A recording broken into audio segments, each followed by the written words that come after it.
I did all of those Blue Notes too. But yeah, the Basie band, what an institute. Did you ever play with who's that guy? Harold Jones? Did you work with Harold at all? Oh yes, definitely. Harold never came back to actually play with the band itself per se, because he was it was just beyond that at the time. We did play Carnegie Hall once though with Nancy Wilson, and he was Nancy Wilson's drummer. And that was one of the most exciting jobs of my life. I was playing second alto. The great Jackie Kelso was on lead, Harold Jones on drum, and then Harold came back. We did a record with Tony Bennett, a Christmas record with Tony Bennett, where Harold was also playing drums. I don't know what else to say, man. So. I played with Tony. I went out with Tony a little bit. Yeah, it was Right. an amazing experience. Ralph Sharon was the piano player at the time, and yeah, but I know Harold from the Bay Area. You know what I mean? It's like, Oh, yeah. So I remember hearing him when he was the regular drummer in Basie's band, right. and I thought it was really a different and cool approach what he did.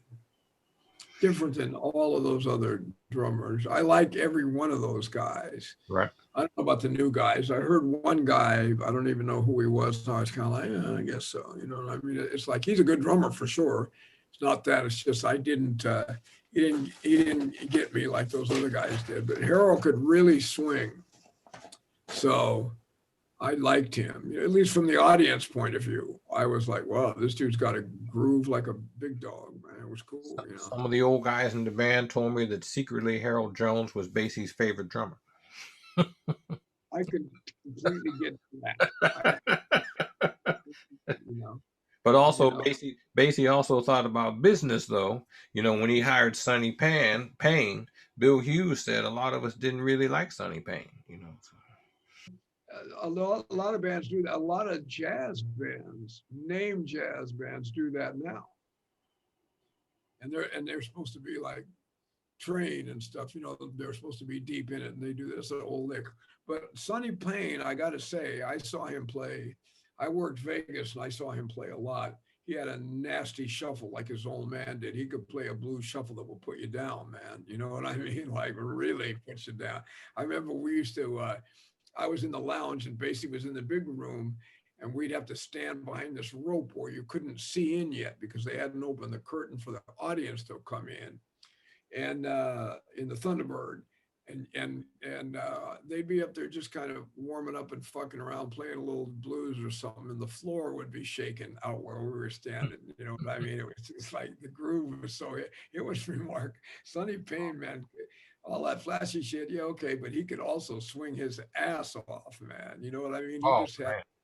I mean, it was ridiculous. I liked his old man too. I mean, like, so, but whatever. I mean, I can dig it. He was probably stole a lot of thunder from a lot of people because he was blowing his ass off. Yeah, but Bill told me the cats came around.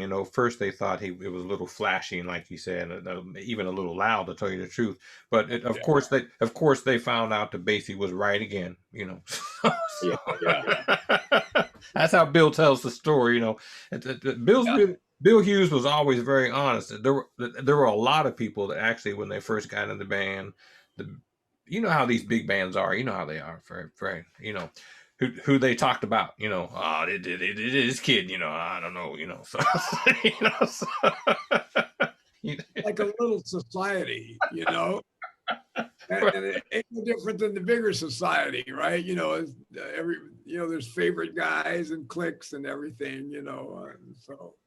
Yeah, you're talking about probably one of the most important bands. Look, they knew it was Basie and Ellington, man. So Basie these cats had an attitude, man. They've been doing this a long time. Frank West said he actually told me one day, he said, you guys will never play as well as we did, simply because we were doing 300 dates a year.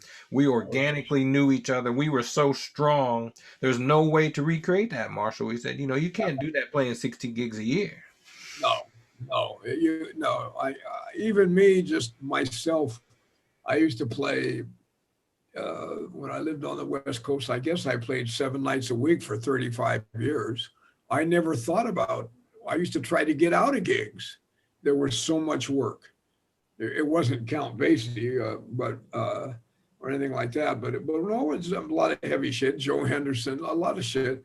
Woody, but we played all the fucking time. You know what I mean? And like, man, now, I mean, even before COVID, it ain't like that. You know, I mean, I just walked around with it in my. I had my groove in my like this. I used to play with this guy Al Tanner in Oakland, and he used to say, a good, a good drummer got his groove in his hip pocket. And I felt like I had my swing beat in my hip pocket. I could pull it out anytime. It almost worked every time. Sometimes I'd run into some shit, but when you don't do it for a long time, man, it's actually, you play 3 nights here, 1 night there, all of a sudden you're on a tour, it's hard to play up tempos if you're not doing it all the time. And anyway, it is what you're right. He's right. It's like Power said the reason we sound so good is we do 260 dates a year. They play constantly, man. But anyway, that was then. This is now. We'll see what happens. Yeah, that's basically what's interesting. I just talked with Bill Crow, the great bassist. He was my first in my interview series, and I think we've started our interview. I don't know where I'm going to start it at because I got to cut out some of the stuff beginning. But ladies and gentlemen, the great Mike Clark, who's I've known for I forget how long now, and I have utter respect for this cat, man. He's not only one of the baddest drummers in the world, but also one of the nicest and kindest people in the world. Like most of the cats I've met, man. The thing is, I find the heaviest musicians are the most humblest and generous musicians. You get into this thing where you get too excited and you let the excitement, the energy take you over. It's kind of a meditation almost with music, don't you think? Yeah, like I sometimes I let it boil over if it's appropriate. You got somebody up there really banging, then it's cool to let that feeling come all the way out. But when it's not appropriate, then I just try to ride the wave. I don't go all the way there. It depends on what I'm hearing and feeling from what's going on around me. I don't even know if that's correct, but that's how I deal with it. Sometimes it's like Adam Nussbaum was given an interview the other day, and I was on there listening to him, and he said, in his mind, his way of dealing with it was jazz is a very, very, very exciting, emotionally exciting music, but you can't get excited. That's how he rolls. I'm the kind of drummer that will get excited, and I have to be careful with that, because it really knocks me out the same as it did when I was 5 years old. You know what I mean? It's like,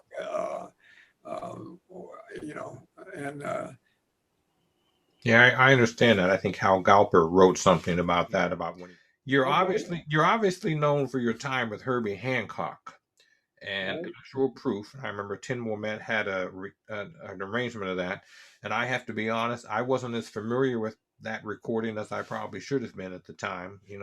But your drumming and your career involve a lot more than that particular style of drumming you invented on that recording. Would you like to expound on how you began, how you started, what's your love, and Sure. you're one of the baddest cats I know, honestly. And the one thing that's amazing about you is the way your ear zooms in on what everyone's playing. Well, I learned that from Herbie. He taught us. I had been playing with Woody Shaw and Bobby Hutcherson and a lot of really great players. So I was already into listening to the whole picture, the whole pie, I was going to say, and having this conversation. Or if a guy is playing non-conversational, then I'll just comp. That's cool too. I'm cool either way. But I suppose I worked a lot of nights, like we were talking a minute ago. I worked a lot of nights in a row with those guys, a lot of nights. So I got to, I don't know about perfect, but I got to hone my listening skills on the stage to where I can hear the whole picture and then put myself in the center of the picture and play from there outwards. Like if we're having a musical conversation, I'm listening to everything.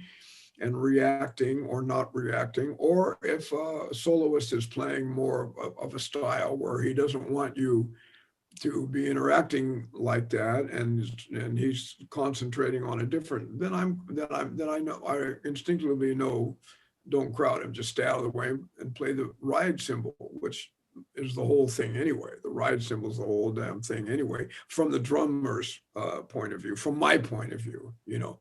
But in addressing the other part of it, yeah, I was like most of us.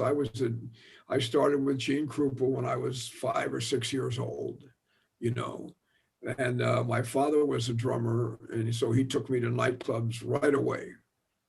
So I was playing with professional musicians at 7 years old, and I could play really a professional Gene Krupa type solo. I knew how to play the cymbal, not like I know how to play the cymbal now, but I knew you had to go splang, splang it down. You know, I learned, you know, I was a good kid drummer. There's a lot of child drummers that are really good. And I was, I could play at a pretty professional level really young. I should be better than I am now. I've been playing so damn long, but all that experience of playing with all those people my dad knew, and he also was a railroad man, so he traveled. So I would play with people all over the United States. And then if they liked me, sometimes I would come back as a child soloist. And by the time I was 12 or 13, I had our band teacher in junior high was into Dizzy and Bird, and he got me going with that. And so I let go of Buddy Rich, Gene Krupa, and Louis Bellson. Those guys were always with me, of course. Davy Tuff, Zooty Singleton, Lionel Hampton, and there were several versions of Big Sid, but I was prone to the earlier one with Louis Armstrong when I was a kid. And then once I heard Art Blakey, I didn't know what he was doing, but it blew my mind completely. And I started going that way. When I was in junior high, I started listening to bebop and monk and all of these people I didn't even know. I knew a little bit about those guys, but not much, you know. And then I made that my complete focus. And so and then to be brief about this, so I don't worry out with my whole thing, I moved to Texas at one point, and I could always play the James Brown stuff without having to teach myself how to do it. I could hear it, and I knew at least technically how it went. I'd be like, oh, I know what that guy's doing. Okay, I could do that. And so I was good at it. I had a thing for it. And that led me to a whole lot of gigs I would have never played if I wasn't able to do those beats. And the only reason I learned those beats, well, first of all, I liked them. And it sort of sounded like jazz, kind of, you know what I mean? The blues was there anyway, and it sure as hell was funky. And I loved the singing, and I loved soul music. I got addicted. And I played a million gigs like that because I needed money always, even as a teenager. I always needed bread. And it was easier. I never said no to those jobs. I never said, no, I'm only going to play jazz. I did a lot of jazz gigs, but I did a ton of that stuff. And in Texas, I really did a lot of it. And that's where I got my shuffle together and learned how to play Texas shuffle and all kind of stuff. And when I came back from Texas, back to California, I walked into a bar to get a beer. I was about 18. And I'd been playing Vegas a lot with some kind of Louis Prima cover band, a fake Louis Prima band, which was very cool, actually. And I went into a bar in the daytime, and I tried to act like I was 21. And the guy said, you talk like a musician. And I said, well, I am. And he said, we need a band. And I said, well, he said a trio. So I had an organ trio of buddies. I didn't have an organ trio, but I had a buddy that played B3 and, of course, a buddy that played jazz guitar.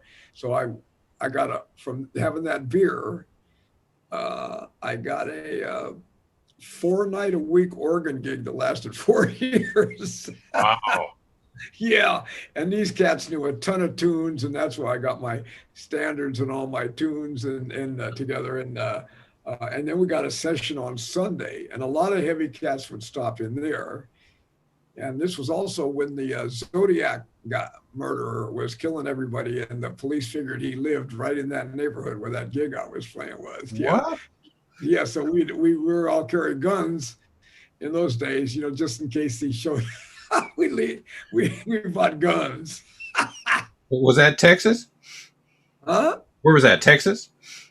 No, that was in Vallejo, California. Okay. That dude lived in Vallejo, man. They I pretty couldn't much, remember where the Zodiac killer was. Vallejo, California. yeah, he made the phone call to the cops in a phone booth right around the corner from the club that I was working. What? Jason smoking a lot of weed, so we'd be in the parking lot at 2:00 in the morning talking about the gig, but we'd be like, "Got your shit with you? Yeah, you? Yeah." Jeez. We were young, it was, I don't know, it was crazy. Yeah. Wow. So yeah, I just want to jump in a minute. It was interesting because I said to Branford Marcellus, I said, "You've got such great time, man. How did you get such great time?" He said, "Oh, I played in a funk band at first. I didn't play no jazz. I played funk and R&B. You're gonna hear them 4 beats when you play funk." What do you think about that, man? Yeah, he's got great time, and when you play in a funk band, there's not a whole lot of room for experimentation. You got to be in the pocket the whole way. Or somebody's going to get, especially in the old days, you get a dirty look or possibly threatened. Like Wilson would threaten to kick your butt. You know what I mean? Guys like that, Right? Yeah, he's got a point there. I mean, I didn't come up in funk bands, but I definitely understand the wisdom of that statement. Yeah. In fact, I played with Albert King. I was about 15, and I didn't know what I was doing, and he turned around and yelled at me, "Put some bacon fat on it, goddamn it! I'll come back there." We were playing a shuffle, and I didn't know how to do that. I knew what he wanted by what he said. I understood what he wanted, but I didn't know how to get it. And this guy came up right while we were playing, a drummer. I was 15, so I get, he knew I needed help. And he said to me, "Mash down on it a little bit after you hit it, the backbeat. Hold it down for just a nanosecond." But his words were, "Mash down on it for a second." So instead of just hitting it, I did. I made a more of like a stack sound. And then Albert King was like, "All right." And that was that, And I'm like, "Oh, okay." I still use that. Yeah, I guess so. I mean, I did, for me personally, well, I was just coming off that Herbie gig in the about 76. Right. So I went right from that into a 5-night-a-week gig with Eddie Henderson's band in San Francisco. And that gig lasted 11 months, 5 nights a week. That was amazing. And that's where I met Pharoah Sanders and David Liebman and James Leary came through that band, and Joe Henderson, and I can't even, Julian Priester was he was on there the whole time, people. And that was a hell of a gig, man. And especially after coming off all that loud funk and all that pocket with Herbie, I could free up and start to play again, on the jazz side. And it was wonderful. And then from there, so I don't know, from there I joined Brand X out of the middle of the night. Some guy called me. I'd never heard of Phil Collins. I didn't know who he was.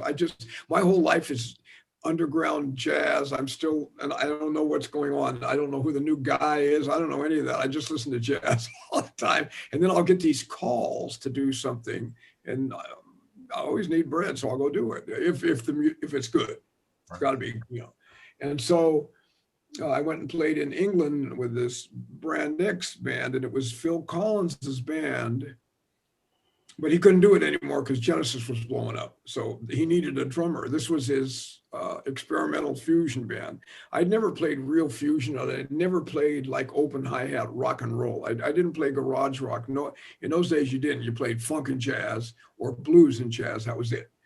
And when the rock thing, I was like, "Yeah, man, I want to hear that shit." I mean, I opened for the Stones when their first tour of the States and all that. I didn't dig it. I'm like, what? There ain't no blues. But I mean, really, I'm like, really? That's okay. But I saw Genesis in concert at Madison Square Garden back when I was in college, man. I think Phil Collins was still in the band too. Was it good? It was really good. Yeah, I never heard them. I mean, I heard the records, but they flew me to Ringo Starr's house in Ascot, England. This is going to sound like BS. Ringo Starr's house. He bought the house from John and Yoko. So it's the house from that video, Imagine, right? Right. And and he had a 50-foot Tyrannosaurus from that movie he made about cavemen and shit. So the dinosaur looked right into John and Yoko's room, and that was the room they gave me. I don't know why. Somebody said, take that room. Okay. And there was a button that said, John, to open up these windows, shades, and Yoko on the other. I'm like, oh, I dig. I'm in their old room. Ringo never took any of that stuff down, but he rented this. Yeah. And there was a studio there, and they had maids and stuff. And it was called Startling Studio. So he turned it into a place where people could come and stay and make records. So we made 2 Brand X records there, and Phil Collins was there and played drums. We didn't play together, but we hung out. And it was real rock star party and sunken tubs and, a house full of people. I partied heavy in Hancock's band, trust me, but that was nothing compared to this.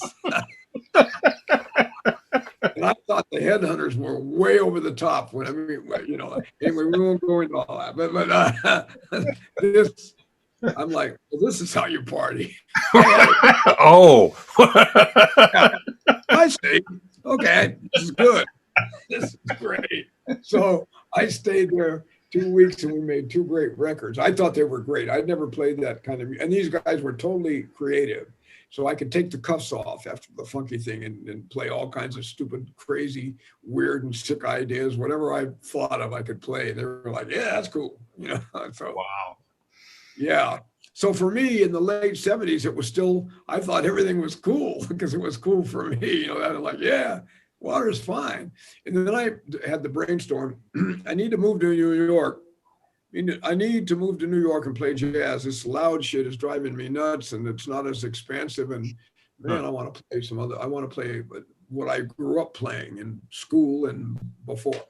So I moved to New York and got in line, man. What year was that you moved to New York? 79. 79. I wanted to ask you, we were in the car on the way to the recording session last fall, and you told me the most wonderful thing that Herbie Hancock told you. Can you remember what you told? And can you share that? Of course I do. How could I forget that? Yeah, it's still with me today. I was, we were traveling alone together for some reason, and we were going to intercept the band somewhere. So we had to drive a whole lot of hours. I think we're in the Midwest somewhere. We're driving, and he's a great conversationalist. He loves to laugh, and he's real accessible. And we were dying, telling jokes and acting crazy and talking about Coltrane and Tony, everything, So I don't know how the conversation got there, but we started talking about race, And I said, well, you know what, man? Quite frankly, since I'm not black and I don't want to be a fake white guy pretending to be black and all of that BS. I don't, that's not how I feel. But sometimes I feel less than. I'm supposed to be the funky guy and I'm a white guy and I feel a little strange about it. I didn't come up in the black church, or I don't have any of this. My mother's Italian, and I'm like, I have a whole other, I've been playing all my life, but I don't have this background. And so, I'm not walking around bugging out about it, but I'm aware of it. And and sometimes I feel like, I can't think of the word right now, but I felt like phony or an inadequate or not enough of, or less than, and not enough of this. And, I certainly don't want to be infringing on anybody's thing, and I don't want to be a fraud, and blah blah blah blah, all of the whatever thoughts could go with that I was manifesting. And he was like, look, man, first of all, obviously I knew what you looked like when I hired you, so you don't have to sweat that one too much, And he said, but you're a human being, and if you're gonna play with me, I hired you to play funk. So I want you to get as down as you possibly can. You don't have to feel funny about it. You don't have to think about it. Just do what you did when I first met you, before you thought about any of this bullshit.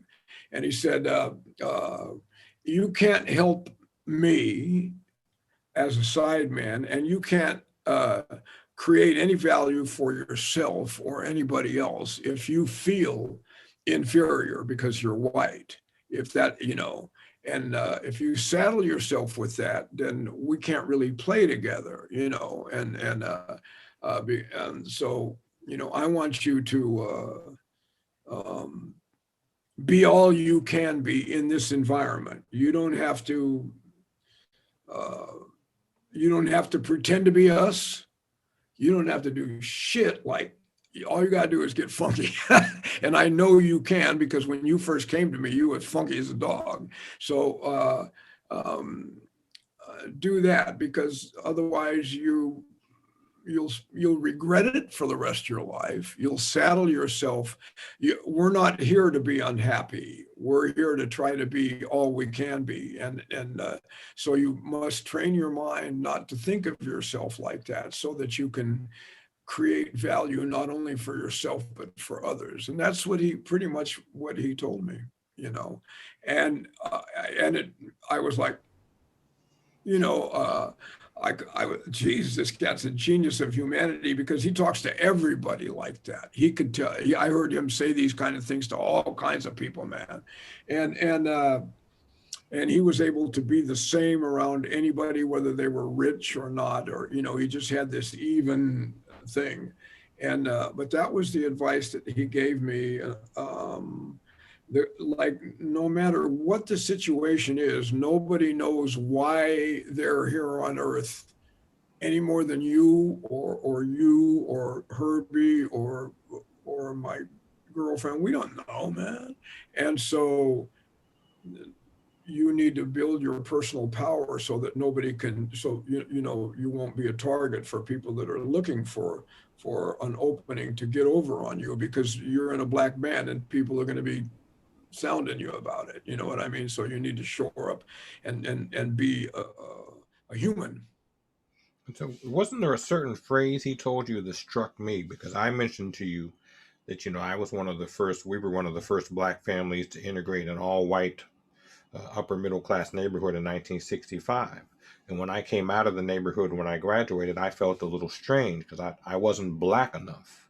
And you had told me some phrase which Herbie had told you, which really struck me, and I can't remember what the exact words were, about you were feeling you were white and shouldn't be there, and then I'm feeling I'm not black enough. Very similar Experiences, but yeah.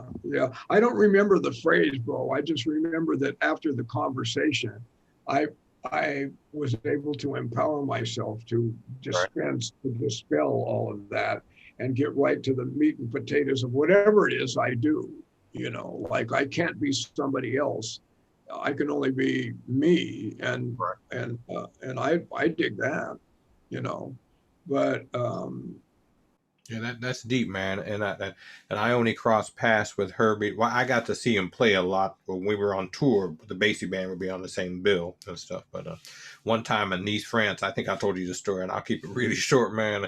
We were at the Nice Jazz Festival, Boquito de Rivera and the United Nation Orchestra, and then there's that famous jam session, whatever hotel that is, and in those days, I don't know, I probably wouldn't do it now, but I went to the jam session, got my tenor out to go play, now I'm probably like, what? Right? So then, of course, your man, and my man too, Donald Harrison, but really your man, Donald Harrison, I told Branford the story and he laughed about it. See, we get up, there's not too many people cast there. So Donald just playing some simple bebop, right? He says, we're just playing that stuff, right? And then, and Branford said, "Oh, but watch out, man! You something else is going to happen."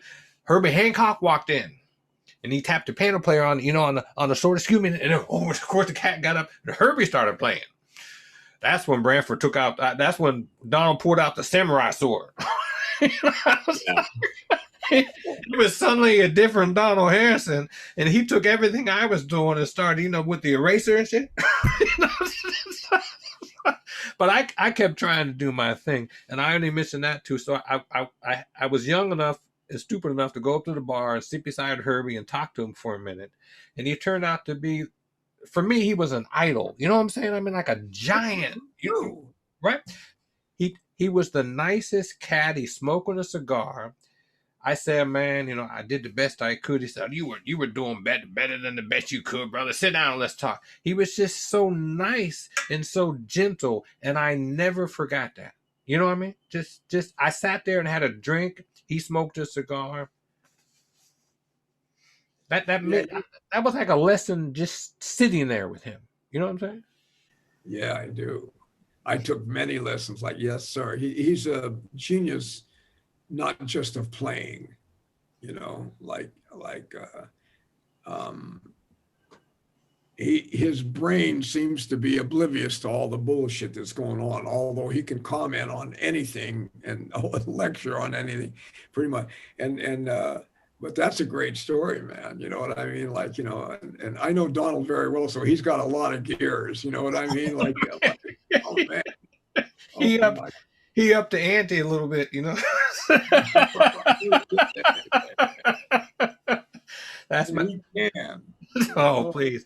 I first heard Donald Harrison on a tape to Tony Campbell from Pittsburgh. Tony Campbell, great alto player. It was 1979, 80 or something. He was going to Berkeley. He brought a tape back to me, and I was on alto in those days. I hadn't got a tenor yet. And he said, I want you to hear this. Listen to this cat. You know, and it was Donald Harrison. And he was playing so much alto. I, he was into a train thing at the time on alto. And he had it. And I understand that Donald was the cat. You know what I'm talking about at the Yeah, time. From sure. everyone I've spoke to, said, you know, Donald Harrison was the cat. You know, so Man, I've played a lot of music with him and in a lot of different directions, you know, and it seemingly is an endless pit of information. He's constantly researching stuff, and he's got so much soul. It's crazy. He called me the other day. He says, what are you doing?" I'm like, "I don't know, having my coffee. What are you doing?" He goes, like, "I'm fishing, and I just Brother Eagle is up there. I just took a picture of Brother Eagle and I sent it to you. You know, he loves to fish." And he goes like, and I was thinking of you a minute ago because I saw an alligator out here, you know, and we always talk about the swamp and alligators and water moccasins and all this stuff, you know. And so anyway, uh, yeah, he's brilliant, man. he You is. know, and He, plays great drums, writes the whole nine, everything, you know. yeah, I agree. As a musician, I know what it's like sitting in the recording studio and you're doing a session, blah blah. What was the actual session like when you recorded actual proof? Had you been playing it live? You know, how did you get to the point of finding that particular pocket and groove, which now has become legendary? Well, Paul and I lived together because we met each other in our maybe 19 years old or something. And we became best friends in one day. You know, he came to my gig. He didn't know me, introduced himself. He came up, he sat in, played B3 and blew the house down, sang all that. You know, he was so funky. I was in a state of shock. And he gave me his business card. And I gave him my information. And I said, "All right, man, I'm going to be calling you for a gig." And he said, "Okay." So that night, when I got home from the gig, about 2 o'clock in the morning, he was, you know, I'd never met this dude, and all we did was talk for 5 minutes, but we hit it off real strong. When I got home that night, he was in my driveway with some African hashish and a bunch of wine. I'm like, "Come on in, man." And we became best friends that night. And from that moment on, we did everything together. We did all kinds of crazy stuff, man. And so he played upright bass. He didn't play Fender bass. And we played jazz gigs with this piano player named Al Tanner. We did a lot of gigs. We worked a lot. And then Paul also worked at Sherman and Clay, a music store in Oakland. And he was the general manager. So he pushed over to my house a B3 and a Leslie. He took out of the warehouse. He didn't steal it, but he borrowed it for about 7.5 years, you know. And he put an electric bass there too, a Fender Precision, I think it was, in a case. And he never went near it. It just sat in the music room for years.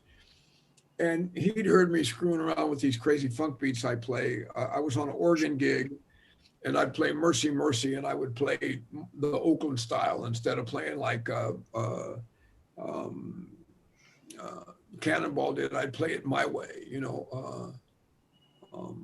instead of playing like Roy, I would do my thing. So Paulson played some of those beats you played. He took the Fender bass out and plugged it into some kind of amp. And he started playing exactly how we played on Actual Proof, both of us right then. And what I said to him was, there were so many 16th notes. I said, if you're going to play like that, bro, we got to hire a bass player. He was like, you can imagine what he said to me. So, but we realized right away, wait a minute, man, we've got something going on here. So we said, we could make some money with this. So we started hiring out as a bass and drum team with different funk groups around the Bay Area. And we became super popular like in a week. Really, we went from jazz obscurity, playing these little $50 gigs, to like playing with everybody, you know. And so when we played with Herbie, that was already there. And that's pretty much why he hired me. When he heard that, he was like, oh man, I dig. You cats got a whole symphony going on between the two of you. Okay, I'm in. So Actual Proof, we'd been playing it on the road. And when you play with Hancock, he's so easy to play with. He telegraphs. I mean, I don't know whether he telegraphs everything, but it's like radar. You can hear it just makes total sense, man. It's not difficult to deal with. He can handle anything you got. You know what I mean? And he swings all the time. So when we played Actual Proof, I didn't really know the form. I thought it was in 4/4. So when we played it the first couple of times, there was no written music. He was just like, do that thing you and Paul do. And then he started playing Actual Proof. And so I would find the hits. And I didn't know it was a bar 5 and a bar 3 or whatever. I didn't know any of that. I just played it. And I could play it. And I learned it in about, I don't know, 2 times through, and I had it. It was just, and the reason I had it was because he's so easy to play with, and he made it so clear you couldn't miss it. And right away, I was able to improvise all I wanted or play real sparse. It didn't matter. And that's how it happened. But what did happen is when we got in the studio to record it, the producer didn't want me to play like that. And man, nobody's going to be able to find one. It's too much shit you're playing, you know, blah, blah, blah, blah, blah. Nobody will understand it, man. You want to make some money, just play. And he came and sat down on the drums and actually played a shitty version, because he played a little bit of drums in the 8th grade. So he was like, and I'm just like, oh man, no. So because on the other tunes, I didn't really get to stretch out. They wanted pocket. This was my chance to say, I've been listening to Elvin and Roy Haynes too, and all those cats in Philly Joe, even though it's over a funk mode. Any guy that really knows his shit will know it. So I'm like, so I snuck away and pretended to use the bathroom. And I was so mad that this dude was going to impose this on me. And nobody in the band stood up for me. They were all just like, even Herbie. And I'm like, oh, really? So that was disappointing. I'm like, wow. So Herbie had told me to chant Nam Myoho Renge Kyo. So I snuck away in the bathroom. Yeah, I pretended to go to the bathroom when I found the studio. I'm like, Nam Myoho Renge Kyo, Nam Myoho Renge Kyo, Nam Myoho. And I'm chanting to be, now of course I'm 25 years old. So when you hear this, what I'm chanting about, you're going to die laughing. I want to be immortalized in jazz like Elvin or any of those cats. I don't think I'm as good as them, but this is my prayer. I don't want to be like the drummer down at Joe's Pizza. So why not go for it if this chanting is all right? You know, like, let me be like one of those guys if I can. You know, of course, I got to be able to play something that's, you know, I figured I could play good enough to get some kind of love out of this thing. So I go back in the studio after chanting about it, 20 minutes. Where the hell you been? So rather than arguing with him, which I had done before, in fact, I told him, oh, that's bullshit. You know, of course, that made him mad. And the producer guy, so I told him, oh man, you know, that's a pretty good idea you got, which was also bullshit. It was a shitty idea. And I said, but you know, we're only comfortable doing that. Herbie never said a word. This way, and he goes like, all right then, you know, he's got all this power and authority. He's got the money. And he's like, you got one take to make it in. And Hancock's like, all right, let's do this. I'm like, okay, so we did it in one take, you know. And what I was feeling when I was playing it was like the relationship to Elvin with Train, or Tony to Miles, or Lenny White to Freddie, or Jack DeJohnette to whoever. You know, I'm hearing the whole thing, and I'm, you know, I'm talking to Hancock. Really, he's the main cast soloist, and that's what I was hearing, and it felt perfect. It was just fun. Nope, I wasn't. Nobody was self-conscious. It was just an honest effort. We're just playing, and then when we walked in the booth afterwards, I didn't know what it sounded like. I knew it was really good because I could feel it, you know. And when we went in the booth, the producer guy high-fived me and said, "Thanks for arguing with me. This is fantastic, and you just made history." And Herbie was hugging me and everything. When we heard the playback, he was like, "Oh, Mike, that's fantastic." And then the producer guy said to me, like I said, he said, "Thanks for arguing." And I said, I didn't mean to offend anybody. I just said, "Well, why should I have to argue to do something great? I thought we were going to try to do like Train and always play great. I don't think they had to argue about trying." And then, of course, that started it. The guy got pissed off at me all over again. So like, I'm like, "Oh, I dig. This dude is a square." So I split. And that's how it went. And then as soon as the record came out, I got a lot of great feedback about Actual Proof, you know. And here's an interesting thing I've noticed about music. A lot of people said that Lionel Hampton would have to get pissed off about something before the show before he could really deliver that thing to the show, right? Like a fighter, right? You know what I mean? That before the gig, you know, and I was in the band I'm still in the band with Jason Marcellus now. And I remember that because he'd be like, you know, "Boy, you know, none of you doing a goddamn thing right. It's my goddamn band. You know, people come to see me because of me." You know, he'd have to get, you know, and then he play. Yeah. Sure.